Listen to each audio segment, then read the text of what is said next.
The moral stories. Doctor बहू और सास।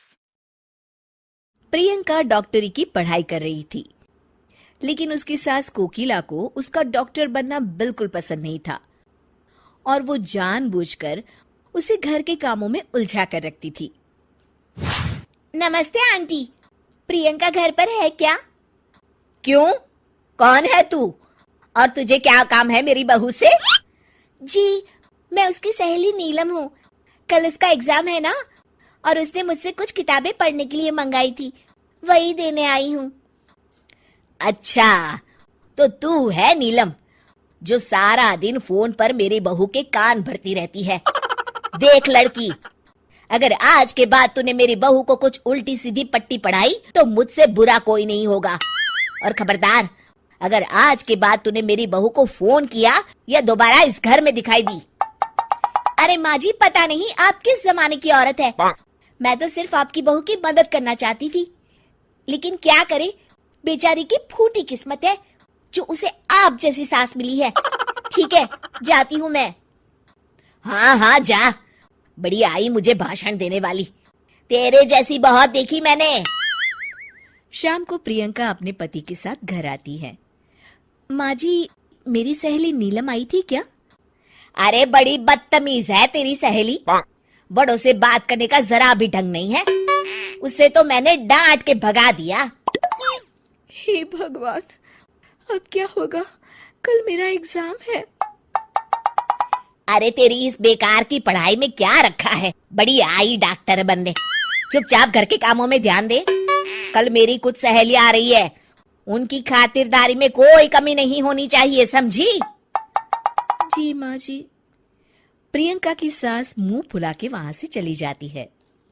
प्रियंका का अगला पूरा दिन अपनी सास की सहेलियों की आवभगत और घर के काम में बीत जाता है और प्रियंका एग्जाम नहीं दे पाती। उस रात प्रियंका अपने पति करण को सारी बात बताती है। अब क्या बोलूं, ये माँ भी ना। कोई बात नहीं, अब तुम अपना मूड ठीक कर लो, अगली बार अपनी एग्जाम की तैयारी अच्छे से कर लेना।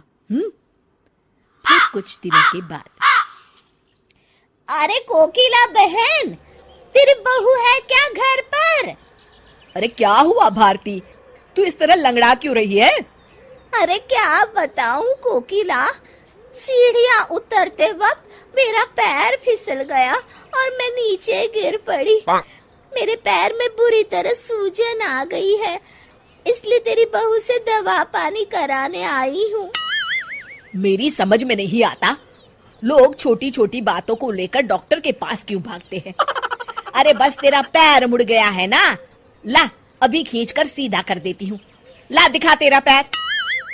कोकिला भारती का पैर पकड़कर जोर से खींचती है। मर गई रे, मेरा पैर। अरे क्या हुआ, आराम मिला? अरे कोकिला, एक तो मेरा पैर पहले ही टूटा है, कहीं ऐसा ना हो कि मेरा पैर किसी काम का ना बचे। रहने दे तू, अब मैं चलती हूँ। भारती वहां से चली जाती है। थोड़ी देर के बाद प्रियंका घर आती है। अरे कहाँ मर गई थी सुबह से? माँ जी, मैं अपनी किताबें लेने गई थी। प्रियंका अपने कमरे में चली जाती है।